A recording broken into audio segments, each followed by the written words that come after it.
So please go ahead. Yeah.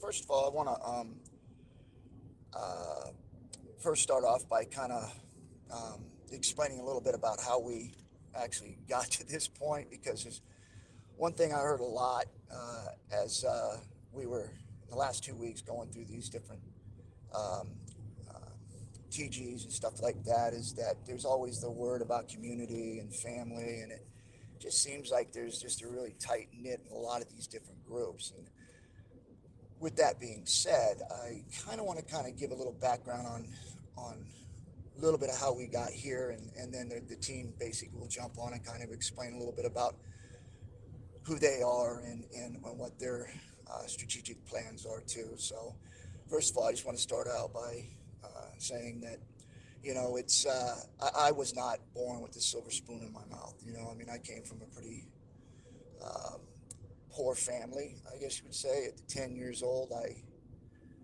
had gotten stabbed in a strong arm robbery, ended up in juvenile hall, became a ward of the court, which means that the parole officer and the judge were my parents.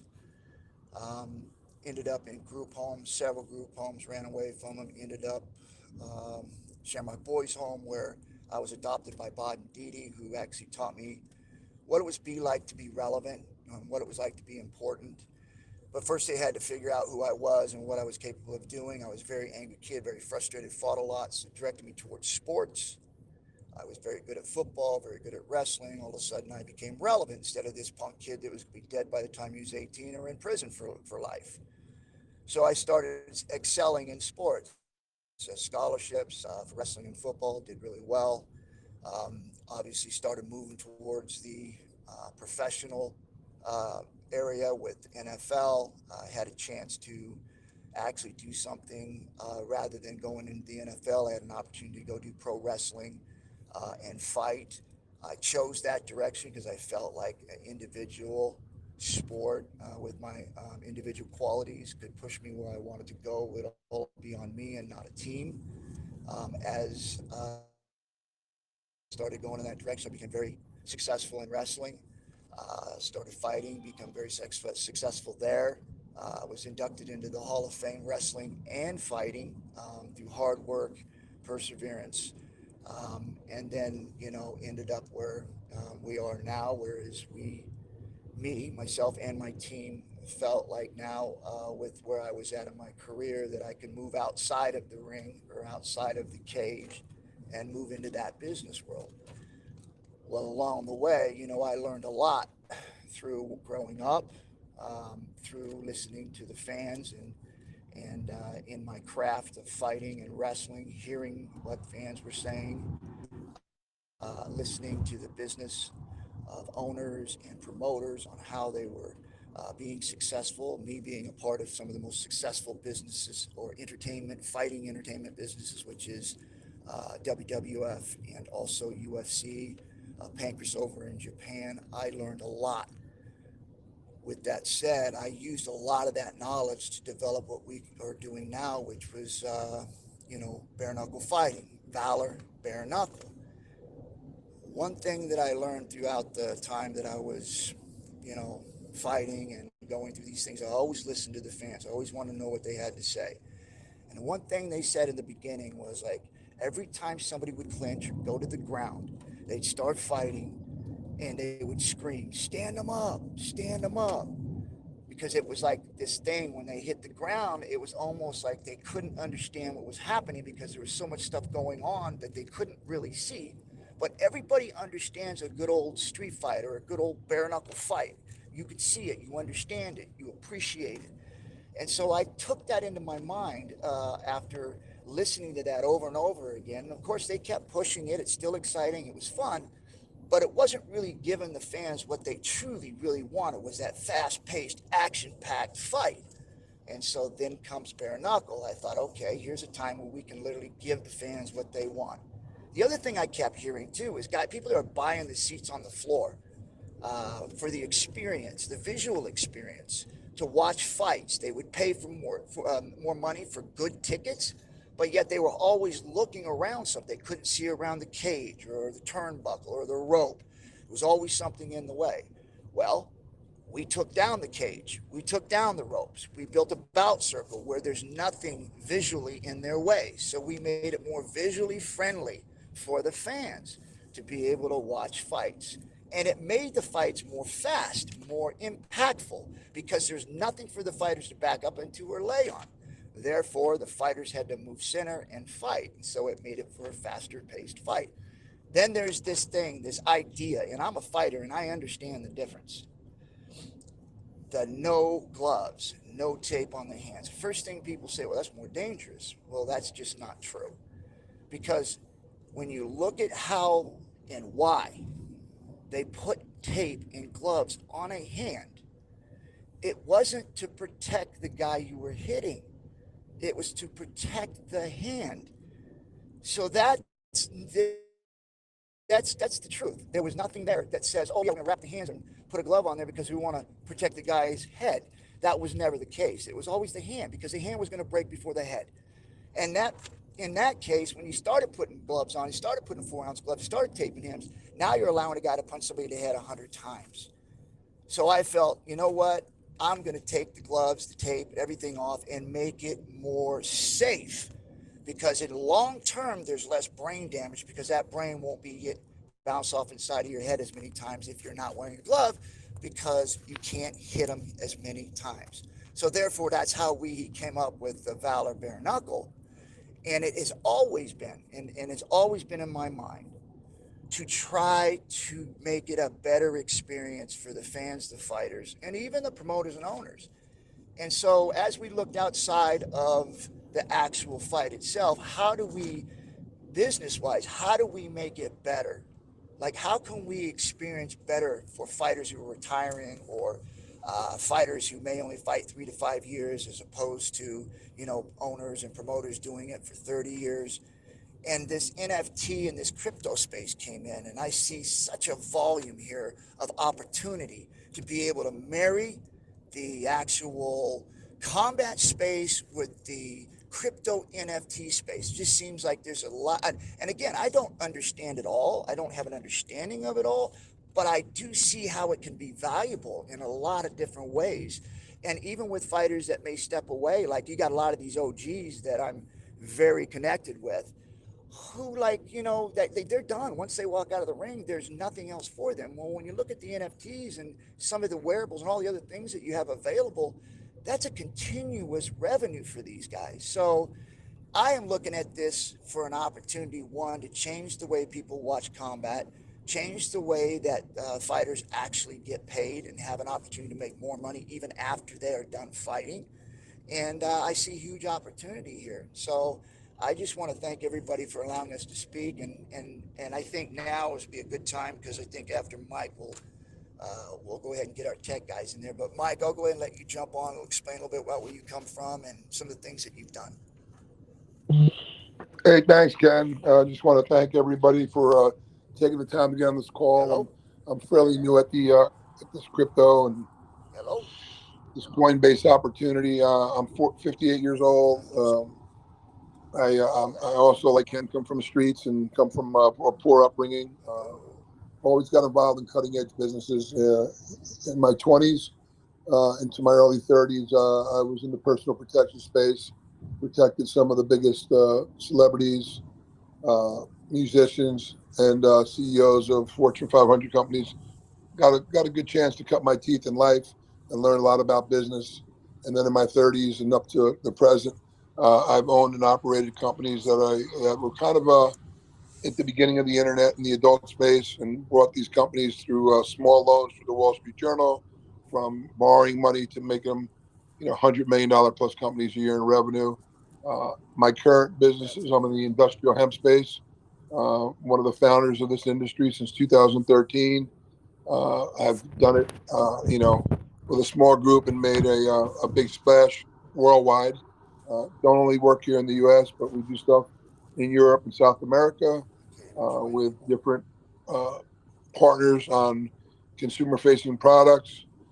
Just recently, Captain, I bought his home. He's a neighbor of mine, and he was telling me about one of his other projects in this crypto space. And I said, hey, you ever think about doing something in the combat sports? And sports in general. And he goes, with who? I said, Ken Shamrock. He's my partner. We have a company that we started a few years ago called Valor BK. And he goes, man, that's awesome. Let's talk about it. And then, you know, moving forward, I told him some of Ken's relationships with some major actors and people he wrestled with in the past, like The Rock and so forth, and how they can get some really good penetration into what we're doing. And my background with athletes, protecting athletes, have friends that are athletes, former NFL players, Super Bowl champs, and so forth. And, you know, here we are today, a little bit later. I guess, Pete, maybe you could take over on that, but that's basically what I bring to the table. I bring a lot of business strategy, strategic partnerships, and obviously folks that will get involved in this cryptocurrency space. Can I just interject? Can we just take a minute? Ken seems to be having some audio trouble. We can cut this out of the Sure. recording later. Sure. Ken, can you hear me? Yes, I can. We heard you fine, Ken. Something seems to have happened to your audio so that you're not hearing your colleague, but Oh, we you did guys hear did you. hear me though? We did Yeah, absolutely, we yeah. can hear you. Okay. Pete, did you hear me? I did, yeah, Biggie, yeah, I did. Sorry to Okay. have to interrupt you. Are you in UK? I am, mate. You are, mate. Okay, I do a lot of business in there. I work with a very large company that I can't speak about. I'm under NDA, but I work with one of your largest companies in UK with on the industrial CBD space. Oh, fantastic. Yeah. So, Ken, can you hear me, but you can't hear Biggie? What's that? Ken, can you hear me? Yes, I can hear you. Okay, but you can't hear Biggie OG.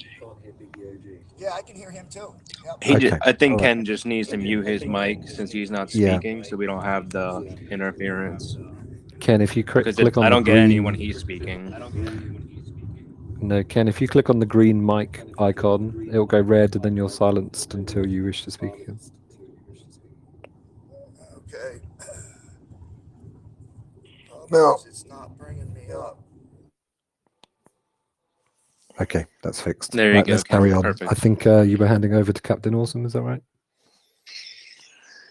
yes, unless there's any questions, Pete, or anybody that wants to ask me, you know, I'm here for any questions about, about my background, what I do, as far as this opportunity here. Like Ken, I'm pretty new at it, but I think I'm excited about it. Hey, and guys, I'm just here to sit in the shadows, but I think Steven would come up next with the some of the tech stuff and other information. Yeah, so we have some more individuals on our team. Maddie couldn't be here on our call today. He's a co-founder and board of director. Been working on this project with Ken since its conception, and he's actually on a phone call with the Conor McGregor camp. So he apologizes and he sends his regard. But just I'll give you a little background about him. Biggie knows him well. They've known each other. How long have you known Maddie, Mike? I think it's in like We've been doing business since 2015 with his company. He's also in the hemp space, one of the largest, actually in the world at one point, in producing the active ingredient. And I was one of the larger guys in the space, putting it into the market world. So we've done substantial business, and that's kind of how I emerged into this opportunity here abroad. So for a while, Steve. Yeah. So Maddie, he's an entrepreneur of many categories. I call him a category disruptor because he's disrupted the cannabis space, the CBD hemp space. He's in the gaming and movie industry. You name it, he pretty much has his hands in there, and we've been fortunate enough to work with him on this project, and he has a lot of relationships just like Mike. But also he brought Andy, which I'll let Andy speak, and then he'll bring it back to me. But we got involved through this project because of Maddie, and we've been working with Ken's brand for the last 2.5, 3 years.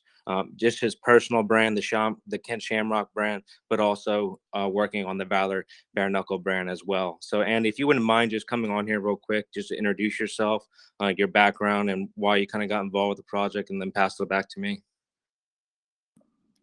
Yeah, sure, no problem. Hope everybody's doing great today. Appreciate you guys coming out. So just to kind of jump right into it, me and Steven have been business partners for going on 10 years. I've known Biggie OG, Big Mike. I've known him for going on 15 or so years. And my background specifically is in marketing, online marketing, anything from PPC to actually building sales funnels. That's how I met Steven. Quite a few years ago, I met Steven through the social media affiliate network kind of space, affiliate promotions, affiliate products, and I needed some sales funnels to be built. And long story short, I came across Steven. He was one of the top sales funnel builders, working with Russell Brunson at ClickFunnels. Some of you may or may not have heard of ClickFunnels, but they are, I believe, the largest lead generation sales funnel building type software CRMs in the world. So that's how I met Steven. When, long story short, we just kind of teamed up and started running our own traffic. We both combined. I ran the traffic. He kind of built the sales funnels. We spent a couple $1 million on Facebook and Instagram. So we're kind of, I guess, not to pat ourselves on the backs, but we're kind of experts, so to speak, when it comes to online traffic, whether it's press releases or even things as intense as geo tracking, geo marketing, things like that. And we have an extremely detailed marketing plan for not only Valor Sports, but also the Valor coin as well.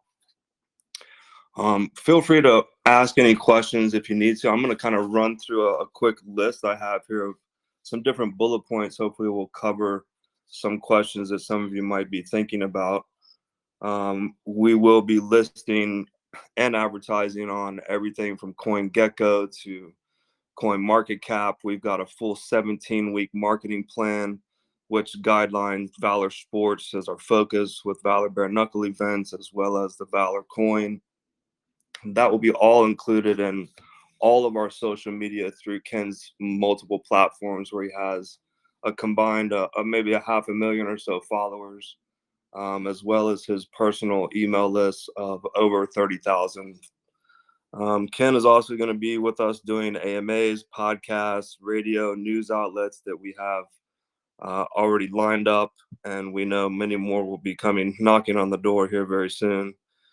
We also have multiple bare knuckle boxing events coming up in 2022, which is going to be an amazing time within itself. We'll be doing giveaways, contests, meet and greets, event tickets, obviously creating exclusive NFTs around those events and the fighters, etc. Also working with Greed and Greed Music, where we'll be getting some exclusive music content through them, which will also be turned into NFTs and available for purchase, and have exclusivity rights to those as well. We have many press releases already lined up to go. Programmatic display ads, social media, PPC, already went through all that stuff. Paid search, retargeting, you name it. That's kind of where my specialty lays in. Video marketing, of course, traditional media buys, satellite radios, as well as working with the Greed team directly and kind of co-branding each other in a few different areas and a few different efforts, different influencers within combat sports, general social media, as well as other sports, because we are Valor Sports. We're not fully focused on combat sports, so to speak. We want to be here for all the athletes, because throughout Ken's career, he obviously has met and become friends with people that are in different sports industries that are, extremely well known, have followings and things like that. And we want to be able to have a safe place for them to be able to, create NFTs and exclusive content around their history, as well as Big Mike has relationships that are very famous people, NFL Hall of Famers, you name it, as well as Maddie and his connections. And I'm pretty sure Captain Awesome's got a few people he's got in mind. But that is that kind of it's on my side.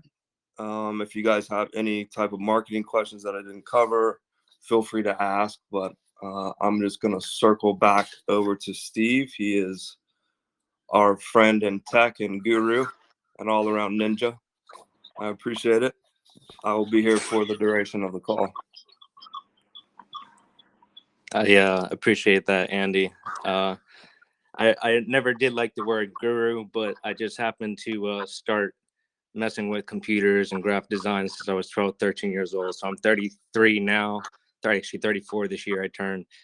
So just been happened to be lucky enough to work in many different spaces, from government to municipal to universities, building technology. Doing like what we said, Andy. I worked with ClickFunnels. We did the Tony Robbins book launch for Mastering Money for him. Worked with many different projects, doing sale funnels and stuff. But we've been working with Ken for, like I said, the last 2.5, 3 years now, focused on his brand. Establishing his e-commerce, establishing. We had a podcast going for him. We had 17 episodes released. I got a great response. We've been focused on Valor. The bare knuckle events and hosting those events. And, we've been just trying to figure out ways for Valor Sports to be able to integrate into the crypto ecosystem. We've had various conversations with various groups, but I think meeting Captain Awesome and the Greed team and even the Pi Protocol team, we've been able to kind of turn some of these thoughts into reality. And that's kind of where I'll get into how this coin or how this this technology integrates to everything we're doing, and then we'll get into the tokenomics, which I'm sure everybody's eager to hear. So the first and foremost thing that this enables us to do, the token allows us to do, is protect our fighters, protect our athletes, and be able to provide royalties. Ken can talk about the licensees and how most athletes don't own their name. Ken Shamrock is one of the individuals that does own his names, and you can ask questions about that later on. But the second thing is giving athletes and the fans a chance to own a piece of Valor Sports through crypto. So that's the second. The third thing is we've been focused on building our technology. We spent the last 6 months building out our OTT video platform. Think of like a Netflix sort of, or a YouTube of our own. So that we can have a subscriber base inside there, release exclusive media, but we also have our iOS and Android app. So the coin itself will be used as currency throughout all our technology, and even to get exclusive discounts when we're doing merch sales or anything like that at the events. And there's many other different things that we've been talking about with the development. There's always new ideas coming up. But obviously you've heard, everybody knows NFTs. That's a small focus of it, but we're going to be doing everything from trading cards to moments, exclusive videos. I mean, Ken has 250 VHS tapes that we've been focused on converting from VHS to MP4, so we can create never seen before footage. And I'm talking about stuff all over, from Ken's Lions Den days in Japan, and to his football bodybuilding days that no one's ever really seen, to WWE, WWF, all this footage that we've been lucky to dig up, and now we're figuring out new ways to put it out there. We want to create a video vault. He has tons and tons of magazines and physical items that we can link up to an NFT and make it something that people can experience. And what I mean that we're talking about metaverse experiences and wearables, being able to watch not only the fights inside the metaverses, which Greed has some land in Decentraland already that they've been developing, and they've been gracious enough to, we've been discussing how we're going to live stream our fights inside Decentraland, but also creating virtual museums, for wrestling and MMA combat sports. We're working not only with Ken, but working with other OGs and legends, that I won't name anybody right now. We want to maintain hype as we announce them, but rest assured, everybody that we talk to has either worked with Ken from the early days or throughout his career met him, and they completely respect him and look at Ken as ground zero of the combat sports space, and they're definitely on board with our project. So that's just a handful of different ways that we're going to be integrating, the coin itself into the actual business of bare knuckle or Valor Sports per se. Because as you heard Andy say, we're focused on bare knuckle boxing right now. It doesn't mean we're not going to be doing other events in the future or other different categories and stuff like that. So let's talk about the tokenomics.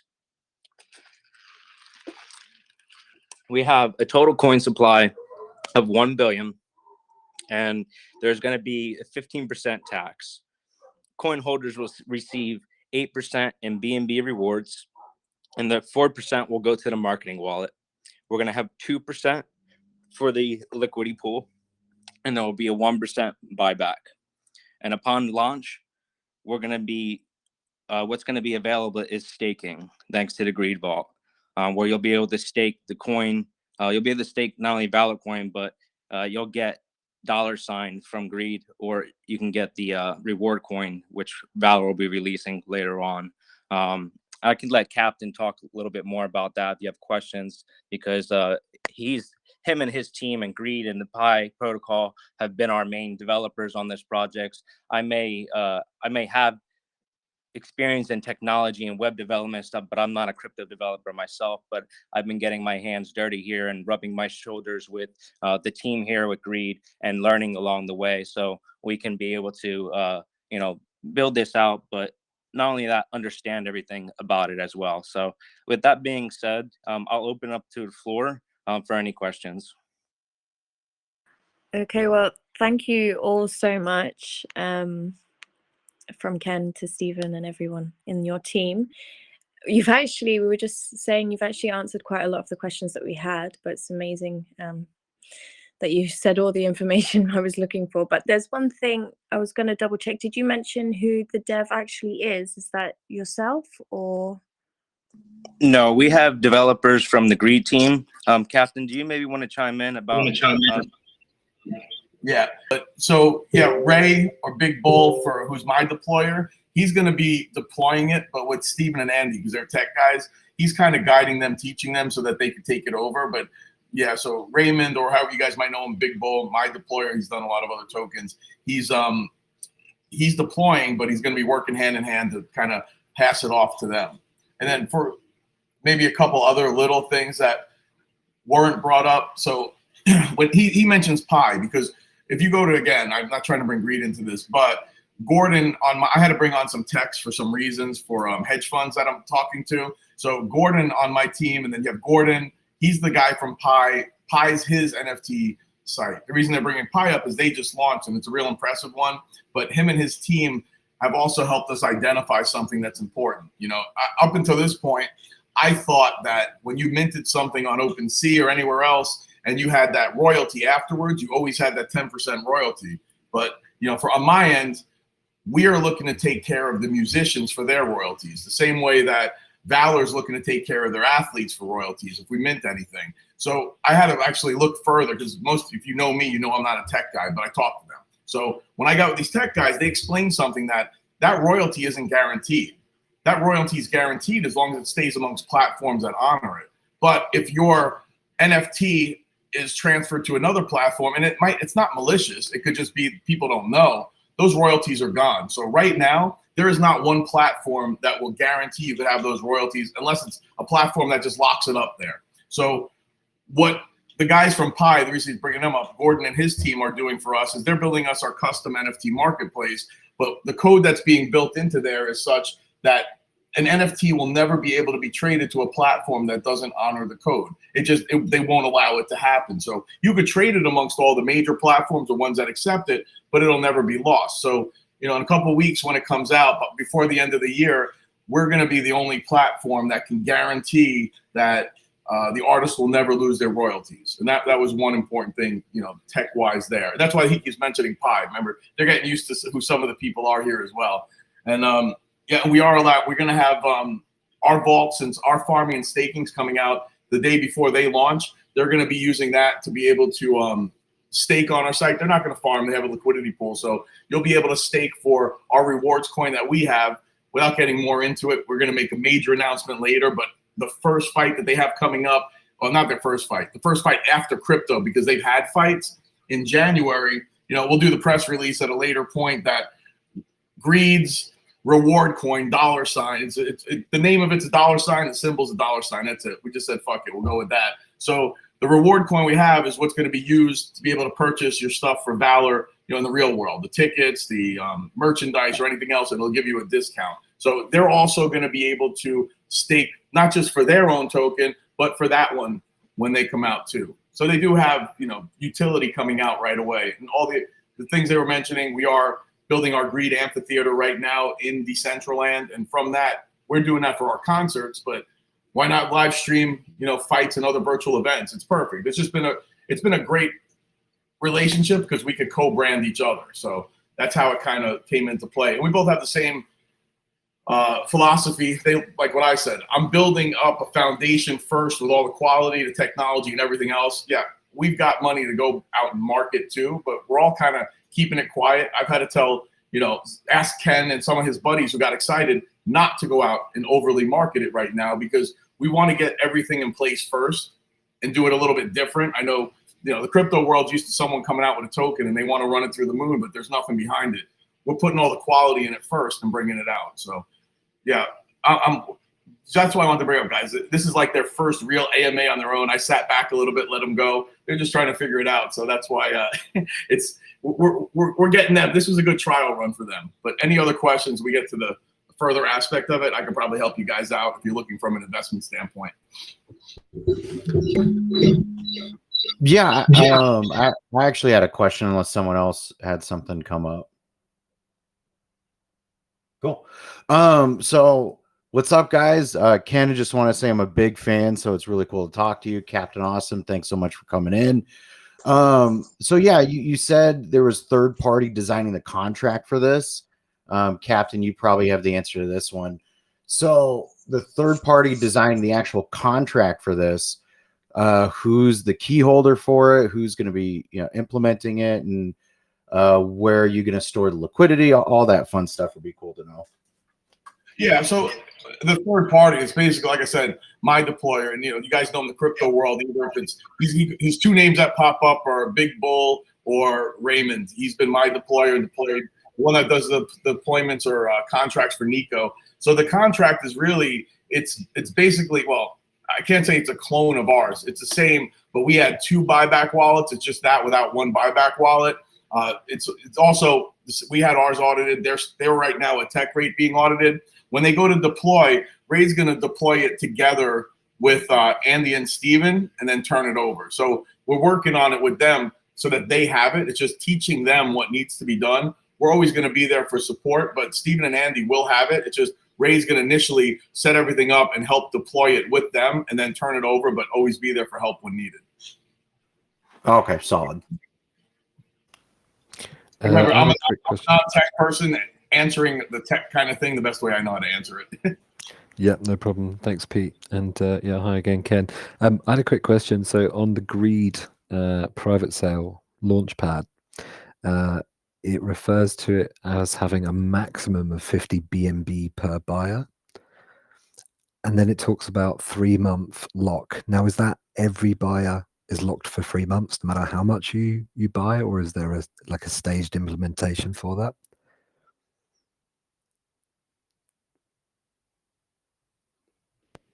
Maybe I know that one better. So yes, there's everyone's a 3-month lock from launch, and okay. Yes, 50 is the max. The reason we said really it would have been, you know, a 1% wallet, but we did the same thing for ours with a 3-month lock on it. And the good thing is, anyone willing to lock, we'd rather have the money because they're the holders, and a lot of them have been vetted.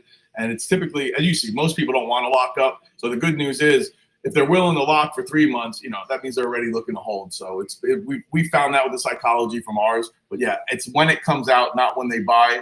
The lock is 3 months, and it's for if you got 1 BNB or you got 50, you're locked. And it's I did a custom code for that because we were trying all different things, and basically it locks it in your wallet. It's almost like having a blacklist, but you get your rewards. So like, yeah, so you want to use a wallet like if you use a wallet for the private sale, you don't want to go do the pre-sale from the same wallet. We can unlock it for you, because if you do, then whatever you buy into that same wallet's going to lock, because it only knows to lock the wallet. It was just an easier way instead of holding it, because there were, a lot of people hold them and then deliver, but you can't get your rewards. We wanted the reward to be instant. So what is the advantage of the private sale? I mean, if you're looking for the rewards and you're looking to hold, it's perfect to get you more for your money. Absolutely. So you led nicely into my next question. So the text alludes to there potentially being a further pre-sale. What hard cap's that going to be? Because the private sale's locked at a hard cap of 750 bean. The pre-sale, it's going to be $1 million. We modeled it right after what we did, because they need the same kind of funding and doing the same kind of thing. So it's going to be, pre-sale is going to be $1 million, and then 70% of that's going to go locked on Pancake Swap at launch. Okay. Are they going to further DEX, or is it just Pancake Swap? Well, Greed Swap. Oh, well, I handed you an advertising opportunity there, didn't I? We're getting there. So you mentioned earlier on, Pete, that the utility, you talked about people maybe paying for tickets with the coin. Now, did you mention that they would be able to pay at Valor events with both Greed and with Valor crypto, or is it just Valor crypto, or is it just Greed? Okay, well, so it's a starting off right now, because it was something that I ran to as well. That's why we have a separate rewards coin, is we were going to turn the coin into utility, but like the athletes, or even for us, I'm bringing in musicians, and they really like the aspect of getting those B&B rewards. It was one of the bigger things for them. So it was like, shit. Now we were going to use the Greed coin in the same way they would use the Valor. But then it was like, they really wanted to keep that in the same way. A lot of the athletes they're going to bring in, the rewards are going to help them. So instead of doing that, we're going to use for the first fight, again, we're going to get to next. And it's one of those working together type things to make the coins work, and news announcements. So I said, guys, since we're working together on this, help me. It helps our utility, because we're launching our rewards coin basically first on Friday, because again, the rewards coin that you're going to get from staking, if you use that coin, you can actually use that coin to boost your returns. So there's a reason to want to get it ahead of time. So we're going to launch it Friday, and in 2 weeks, and it's a small launch. It's 10% of it, with the other 90% being there for rewards. So that token, it's like I said, it's a $. I can send the information over on it. Just all it is name $, token, a symbol $. That's the one that's going to be used for the next fight, not the first fight, but the next fight. But anyone who has Valor can stake for that rewards coin as well the day they come out. So for the first fight, that's kind of like that, us helping each other. It shows that now I've got utility for it. We're going to be able to use that token. It's going to give people a discount when they buy anything that has to do with Valor, whether it be the tickets, merchandise, or anything else. Plus, like, that token is the one that's going to be used on the NFT marketplace as well. So when we set up and buy their first fight, we'll have that. We'll have NFTs, wearables, whatever we have, depending on how big the fighter is. For the bigger fighters, they'll get wearables in the metaverse, stuff like that. Smaller fighters, they'll get their own NFTs. They're going to get entrance songs or anything else. But that token, that same token that will be used there, will also be the pay token on the NFT marketplace for basically us and Valor for now. Until, again, there'll be a next level as they get their stuff loosened up. This is just to have them give them a way to stake and do this right out the gate. Okay, so the primary payment token and utility token is, for argument's sake, $, and you can stake your Valor to receive $, back, correct? Yes. Okay. And so the intention would be to eventually wean the project away from the use of that utility token over to its own complete network. Yes. And that would be, going into the same thing, when you give too much at once. This gives us a news announcement now, and they're real close to coming out with all the stuff that they have. That'll be then by their next fight, they'll have theirs to use. Okay. And how are you going to ensure the utility across the Valor token to make sure that the BNB rewards are coming through?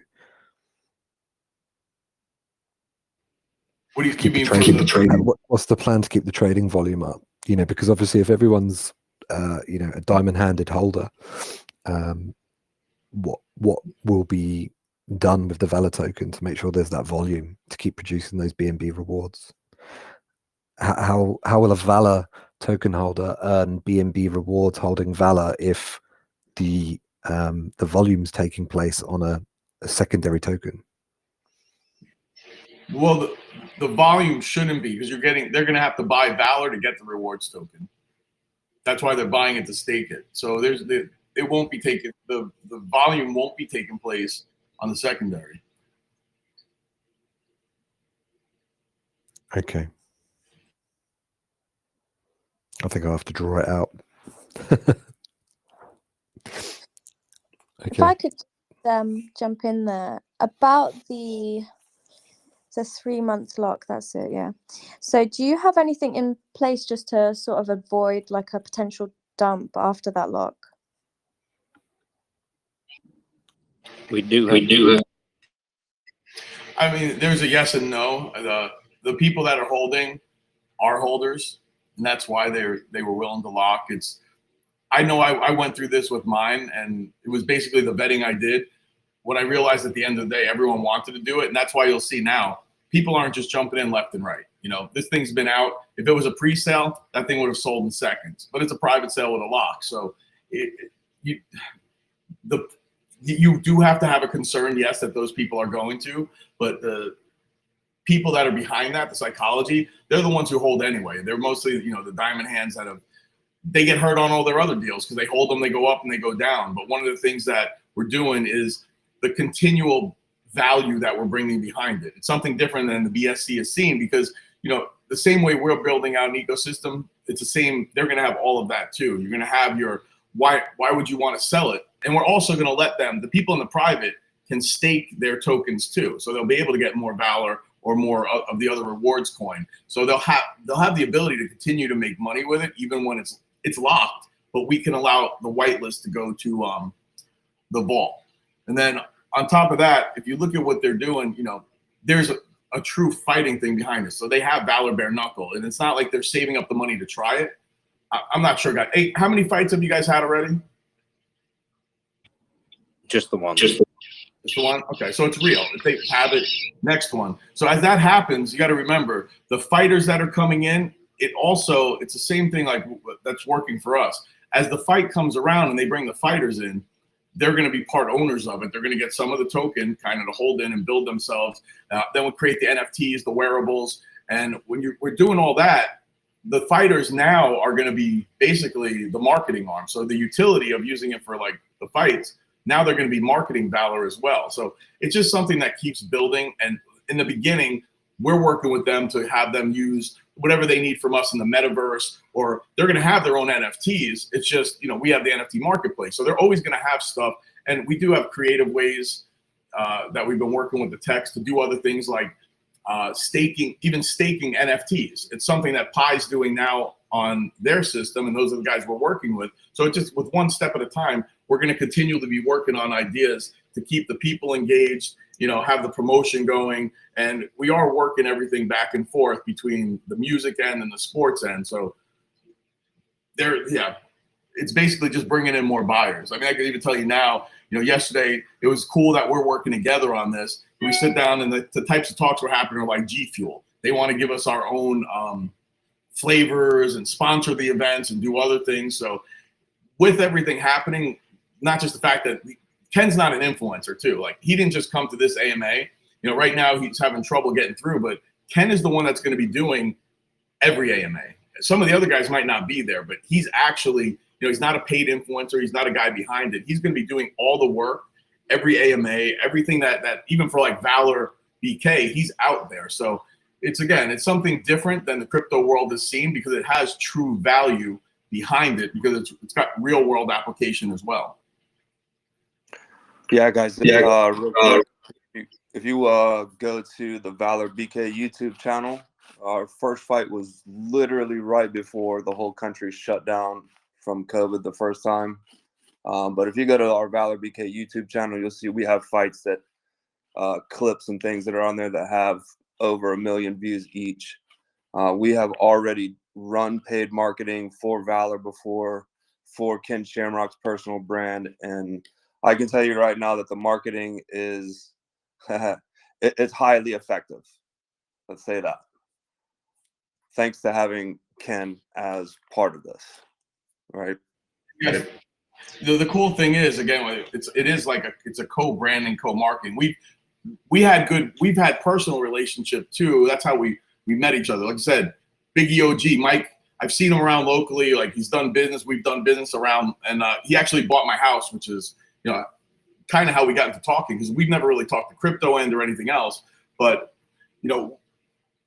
the same way they have all the fighters, like we've been waiting for a lot of stuff as we're building our tech.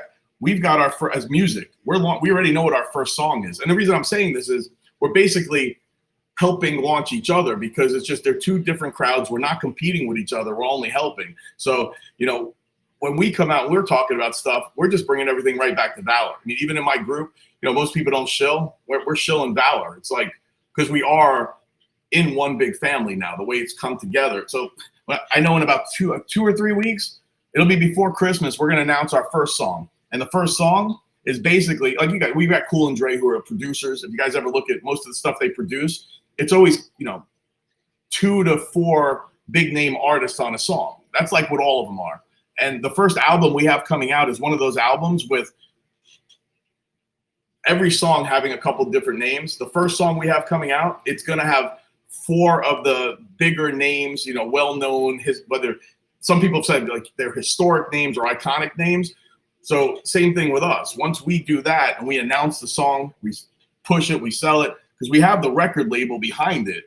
And no one's seen the marketing yet or what we're all doing, because we're holding back on it for that reason. So you're going to have that hitting at the same time that they're having their fight. And then we're going to even have some of our bigger names and producers working together to produce fight songs for all the fighters. So now you're going to see it all tie in, at the event. So it's different. Like we keep saying, it is different than the crypto world scene. That's something I was looking at.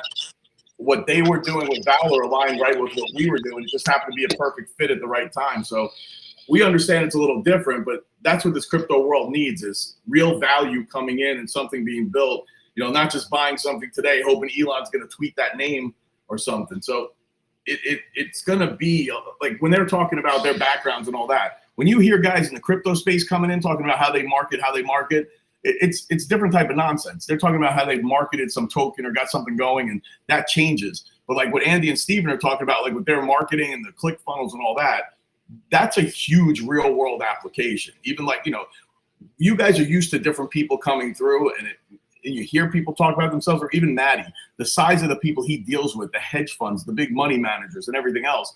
It's a different world in what we're doing. And even on my end, people are looking and seeing the team as I'm building it up and building the white paper.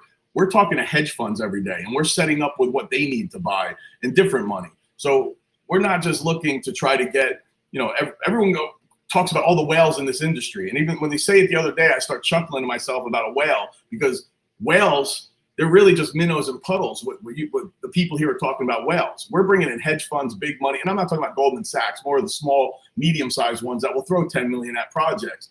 But there's steps that need to be taken before it can happen. And that's what we're structuring it for, and why we're just not throwing everything out there right now. Like they could be tweeting stuff, we could be tweeting stuff, but together we're trying to build. And again, we might have other strategic partners that step in if it makes sense. It's just right now it's us, and we have a couple good things going, and it's perfect because we're able to just co-brand each other. They have sports, we've got music. Okay, just checking, because the website link I've got from the show template and the announcement post is just for Valor, but is there a separate one for the coin, or is there going to be a section on the website about the coin? Because there's nothing currently on there just yet. Yeah, we have a page, and we haven't released it because we're waiting until the launch on December 12th. But yes, we do have a page, which will be a separate domain. All right. Okay, that's fine. Does anyone else in the team have any other questions? I had a further one, if I may. You mentioned earlier about having a virtual auditorium, amphitheater, if you will, in the metaverse. I think that's quite a unique thing, and I'm sure a lot of people listening would be interested in just like a quick elevator pitch, if you will, as to how that's going to work. Sure. So, and again, I've been talking about the metaverse. Part of what I was doing for Greed is I wanted to get our money in from the private sale. We were going to go Cardano, so we kept waiting. And I just wanted to get the money in because I knew that the metaverse was big. So what was interesting though, and this is good for you guys to know what happened, and our group all knows this. We had our money, and then it was like, okay, we're going to be building. We didn't know what we were going to get yet. We have a metaverse team, a bunch of guys two of them that are architects that do a lot of work in the metaverse. They build stuff, they do wearables. So we've known them, and they've been guiding us through what to do. So we had a plan that on Saturday or Sunday, we were going to go sit down with them, and we were going to pick out our buildings, where we're going to put the recording studio, where we're going to put just everything strategic. And I just had a weird feeling. It was a Thursday before. It was 7 o'clock at night. I called the metaverse guys, and I'm like, listen, I don't know why. I've got control of the wallet. My partners trust what I do. I'm like, we need to buy now. I don't know why. So I had them walk me through Decentraland, because I've never been there, just to show me the properties and understand it. I thought I was going to spend at first like 50 grand, because I'm like, I wanted to spend a whole bunch from the private in the beginning, but it was taking too long for everything to get done. So I looked at it, and as I saw what was going on, I'm like, holy shit, like most of the strategic stuff, it's gone. Like there's parcels for sale, but it's like, hey, I bought land in Florida. Are you living on the ocean, or are you living in the Everglades? So not all parcels are the same, but they were priced the same at times. So when I went there and I saw what was left, there were 2 buildings that were really strategic and looked good. I say buildings, they're the way it's put together, one of them's a 6 parcel estate, so it could be built up like a 6-story building, and the other one is a 9 parcel estate, which could be built up 9 stories. And they were right on the road, which is like waterfront property. It wound up being, for the 2 of them, $130,000. I pulled money from me because I had to get Ethereum and trade, and boom. So I don't know why I panicked, and I bought those 2 properties. And the price of all the stuff there is based on mana. So when I purchased it that Thursday, mana was 86 cents. So it was 130,000 for the 15 parcels.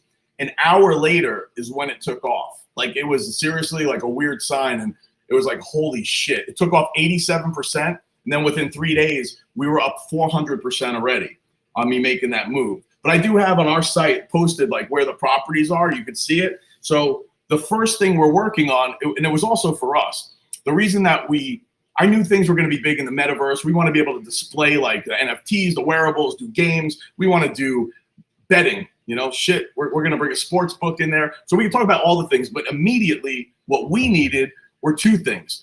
Since we have the music and Cool and Dre's studios in North Miami, they've got like 5 of them, but there's like the 2 major ones that look badass where the big names go.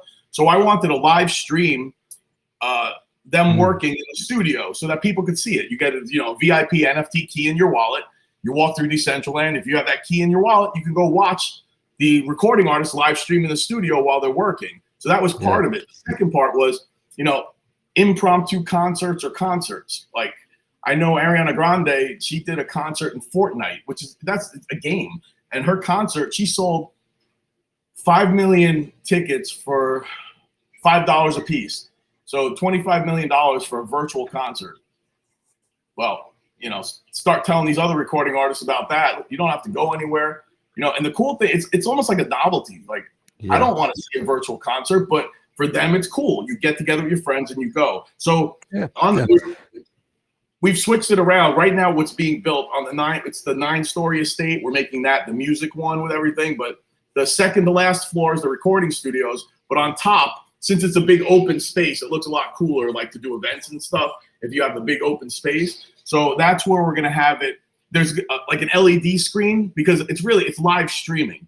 And then the rest of it, it's like a hangout area. So again, if you haven't been in Decentraland, let's say maybe there's only a couple hundred people that could fit in that spot. There's different, I forgot what they're called, metaverses in there that you could fit 1 million people in there, but it's going to look like you have a couple hundred around. Like, you can't even tell. It's so packed. But if you're with your friends, you could click find friends, and all your friends could be together, hanging out and watching the concert or whatever it is. So that was our immediate thing. We put the rush on building the concert and the live feed to the recording studio before we start building out the rest of the metaverse. Okay. Thank you. Hash, I think you had a question, or Lucia? Yeah, what's going on? How's it going, guys? Great AMA to start, and you guys are answering a lot of the questions. I was just curious on what Ken's long-term vision was for the coin and Valor and stuff. And I watched him back in the late 90s and stuff, so I know he's a long-term guy. He's still doing the deal. And I was just curious, you guys said items that Ken had. Are they going to be like NFT items from like early UFC days, or explain that a little bit to the community? Sure. I'll jump in real quick, Ken, and then if you want to follow up.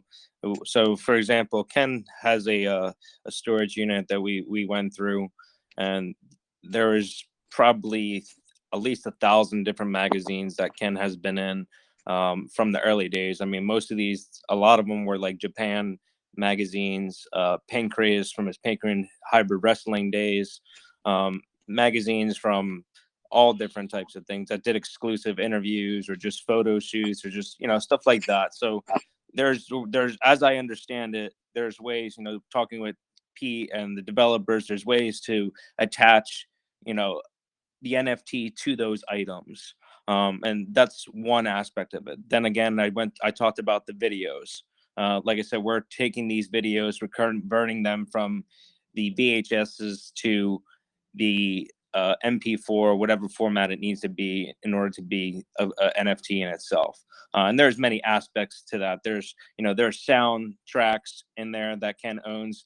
There's the footage itself. There's different moments, and the timeline stretches all the way through from, like I said, to his college days, all the way in, probably to the latest induction to Impact Wrestling, Hall of Fame Wrestling. So it and then he has action figures, and I mean, I couldn't even tell you how much stuff we have, and it's not just Ken, but it's the other legends of the combat sports that we're working with that have stuff as well. And it could range from magazines to t-shirts, all these things. The great thing about it is that Ken Shamrock owns his name. And I would actually, if Ken or if I think if Maddie's on here, if one of you guys would explain the concept of owning your name, uniquely owning your name, and how most athletes don't have that, and that's why we're looking to change that. And I think just to tap on the long-term vision, I think once all these pieces come together, and we have the athletes, we have the fans, we have a community built around that, I think this goes really, there is no end to this. It is just another level of opportunities every current corner that we turn. So Ken or Maddie, do you guys want to chime in about the licensing of the name?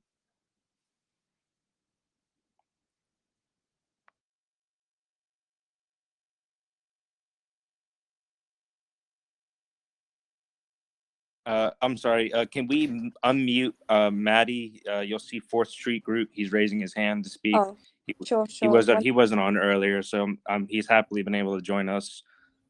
Matty, you can speak now. Sorry about that.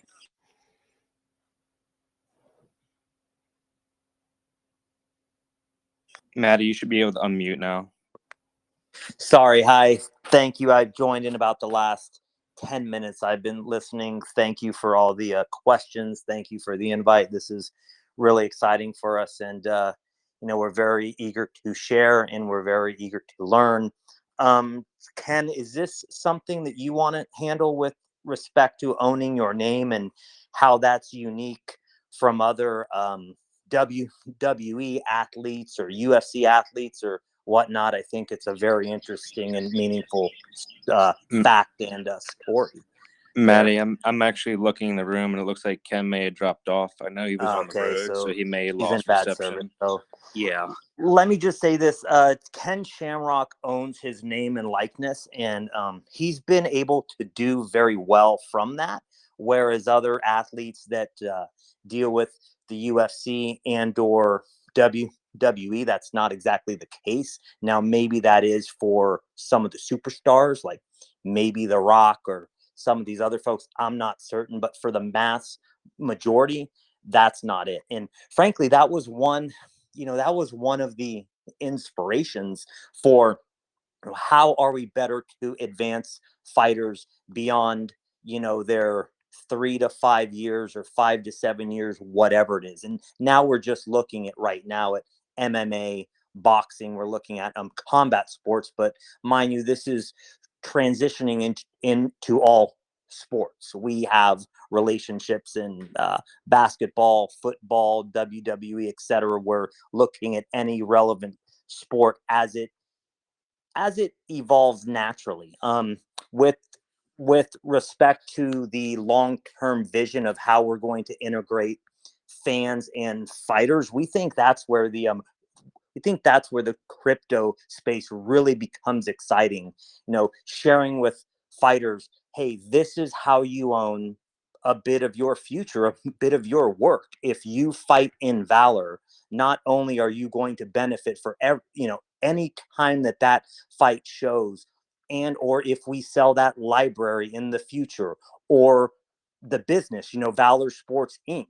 If we monetize Valor Inc., that's a big benefit.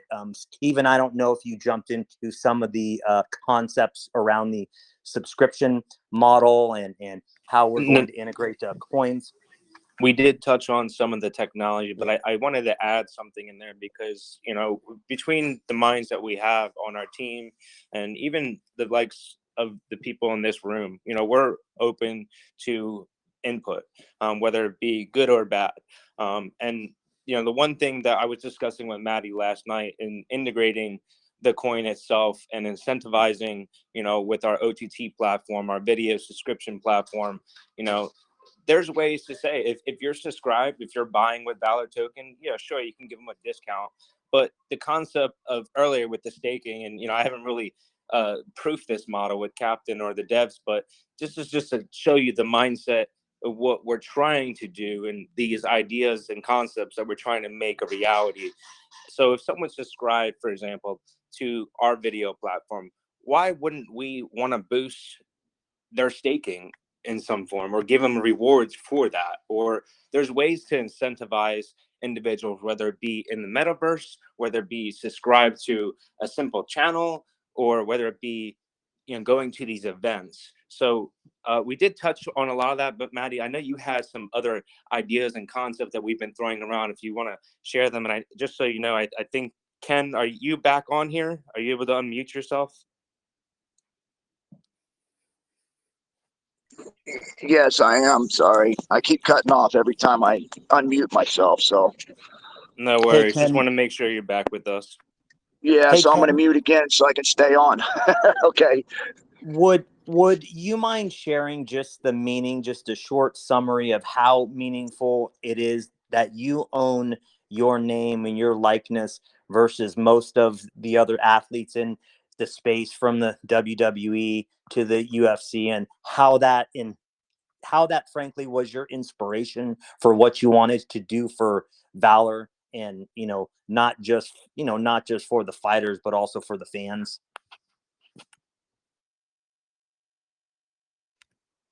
Follow. Yeah, sorry about that. No, it really was more about, going into this and having the experience that I've had with fighters, and how, sometimes you look at it and they're not being taken care of as well because the promoter or the owner is making all the money and the fighters are not even making 1% of what's coming out from that one pay-per-view. And with this crypto and NFT space, it seems like there's an opportunity for everyone to get paid and to be able to really protect the fighters way beyond just their fighting days.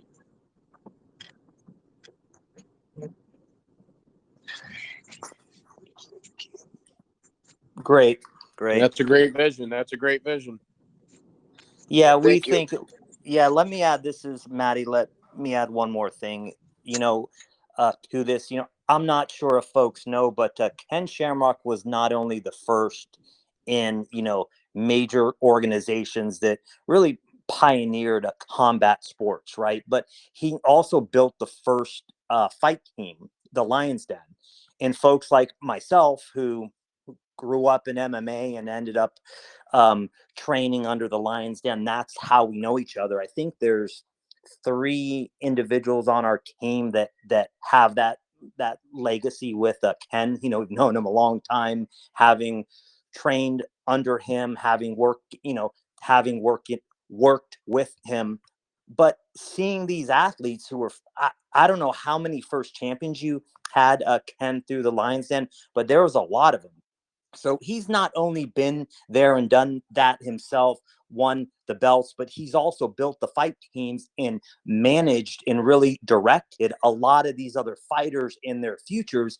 So he's seen, you know, that real life interaction of someone being at the highest high and then maybe years later, you know, not doing so well. And frankly, we know that that's a major issue with all these big organizations. And for myself, any business that I'm involved in, anything that really interests me has to really have that purpose over profit mindset. And I know that's sometimes, I don't know, cheesy, maybe the wrong word, you know, cheesy to say, but I've been very, very successful with that model, because I feel like when you unify folks, when you really unify folks around a vision, around a mission, I mean, the momentum is unlike anything else. The money flows. And I'm saying this, you know, not just for this industry. I think it's relevant to any industry. And that's what folks want to see. They want to see everyone doing well, not just the UFC or not just WWE. You don't want to see your fighters or your athletes thrown out like yesterday's news. I mean, that's no fun to see your heroes and your legends, you know, at the top of the world and then not, you know, being broke, frankly. And I think there's all of the fighters in the middle. That's where really with Valor, we think, you know, we really think we're going to disrupt the model. And we think that we're able to, mainly because we work with the Ken Shamrock and the other folks that we have in our network. You have folks on the Valor team that frankly have been involved in all of these different industries, from WWE to UFC to boxing to football to basketball to you name it, you know, been there, done that, and seen and understand how it works. I mean, from the Mayweather McGregor fight to another one of our associates who was, you know, really in my eyes the brains behind the whole, you know, Logan and Jake Paul scenario. You know, we have all of those relationships. Folks ask about celebrities and influencers and all that. We feel we have that, truly have that in spades. But that's not what it's about for us. First, it's about building something real, building something sustainable, building something of value, something that actually has legs, and then integrating all of that other stuff. And I'll say that's why we chose greed.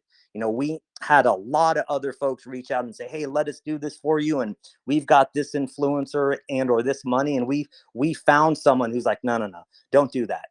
Build something real first. Let's do it different. And frankly, that's why we're working together.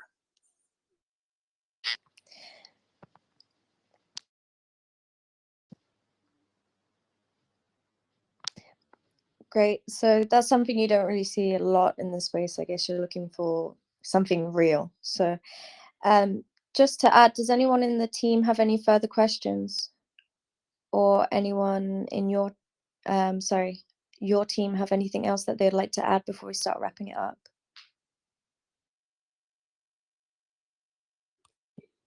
I'd like to ask, this is Maddie again. I'd like to ask just a general question, like, you know, during these AMAs, what do you guys, or what do most folks that are truly interested in looking or deciding whether you want to back something, what are you looking for? What are you looking to hear? And what are you also looking to hear as like a red flag? What are sort of the do's and don'ts of or what's the process by which you choose what you want to back or what you don't want to back? And I know that's a bit different for everyone, I'm sure, but we're doing this, you know, we're learning, we're new, we're trying to be very transparent and very open, but you know, we also want to make sure that we're doing this right. Hey, sorry, I was on mute. I myself want to see longevity.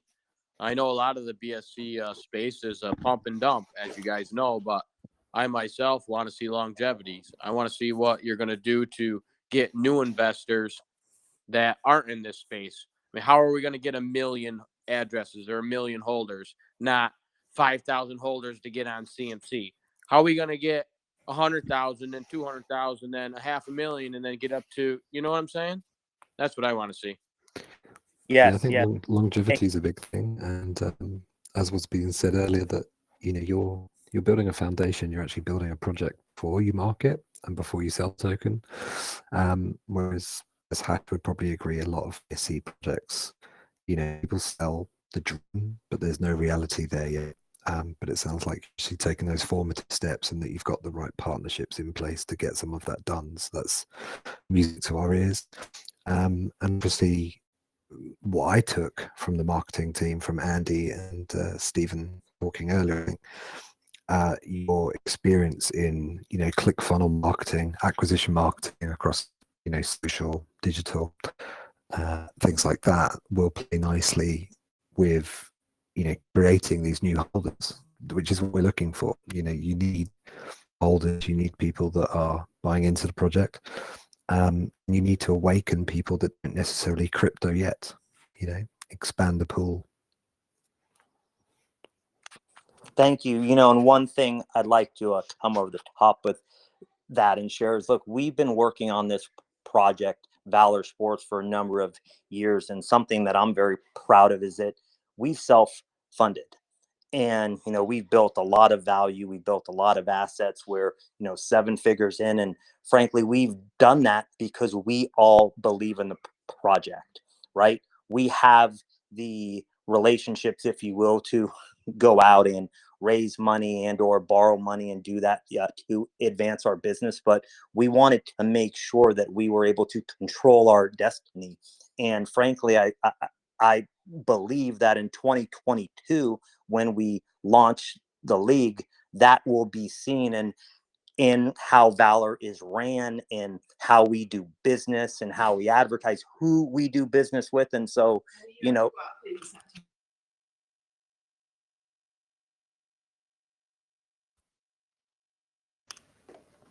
Yeah, I think also something that's great is that Ken is so front and center. As Pete was saying earlier, he's not a paid influencer. He is CEO or whatever, and it's great that he's been able to join us today, even by car. I don't have any further questions myself, but Hey, but let me follow up on that real quick, because this was the best part. When especially when it came to me. First of all, it's Ken Shamrock, to work with him, but the one thing. Also, hey, let me jump in real quick too, because I get unmuted and I lose it. But I just want to say, yeah, I appreciate it and appreciate the input. I haven't listened in. I dropped off a couple times, got back on, but I've heard most of it, and definitely appreciate the advice and the input, and that very excited and moving forward. But again, I think we all have the right idea of the direction that we want to go. One, we want to take care of the fighters, just like Greed wants to take care of their musicians. We want to try to build those concepts so that we're able to do that, and that we have that, like you said, the ClickFunnels and the experience, and I guess the social media space. Obviously, we're a little bit short with the crypto NFT, but I think that's where we have a great relationship with Greed, Team Greed, and Captain, to be able to kind of bridge that. And I really appreciate, Grip allowing us to come on and be able to talk with you and get your advice. And again, I want to thank you all for that. So I'll just turn it over now. The only thing I was thrown in to talk about Ken is, again, one, we know he's not just an influencer, he's here, but talking to him about, how much work's going to go in, I basically said, listen, it's going to be a lot. You're not going to sleep. He's like, bring it. And I told him, like, we even said, schedule me as many. He's doing every AMA. Schedule. And this was, like I said, this was like a good practice one of the first ones. But like he said, schedule him as many as possible. And in the meantime, while we've been working together, he's been listening to all different AMAs and being there and talking. He's been in the Telegram chat, his own. No one's telling him to go there. He's in there all the time with people. He comes over. He's been helping some of our other groups and, showing up if they need support. He's all over, and I swear he's working around the clock. And I brought up a point. Initially, we were looking to launch in January because I thought, Ken's got everyone's got family and this and that, might not be able to do as much throughout the holidays. So before talking to his team and getting them all ramped up with the idea of launching like as we were doing now, I said, let me go to Ken first because he's the one that's going to have to work through it. I said, listen, man, it's going to be taking away holiday time and this. You're going to work around the clock. You're not going to sleep. And he said, all right, do it. And I jokingly, I said, I'm going to see if I can run him into the ground. I'm going to book him so hard. He's like, all right, do it. I want to see it. So yeah, it's no joke, man. He's humble. He's great to work with. He wants to learn everything. He's willing to learn. He admits he doesn't, he's not coming in here with an ego. Like he's coming saying, hey guys, teach me. I want to learn everything. So the guy that I've met, and thank God, when you meet someone who's like an idol from back in the day, you're like, oh shit, how are they going to be? Oh man, awesome. But yeah, he is going to give this token everything he's got. Just like everything he's ever done, he's already doing it now, guys. So yeah, like that's why I said it's not just an influencer. He's not just part of it. He is going to be the backbone and giving everything he's got to this. That's great. That's great. I think we'll wrap it up there unless anyone else in the team has something else to say. Nope. Thanks for your time, guys. Thank Keep you, up the good guys. work. Thank you very much. And I think we answered a lot of questions, really.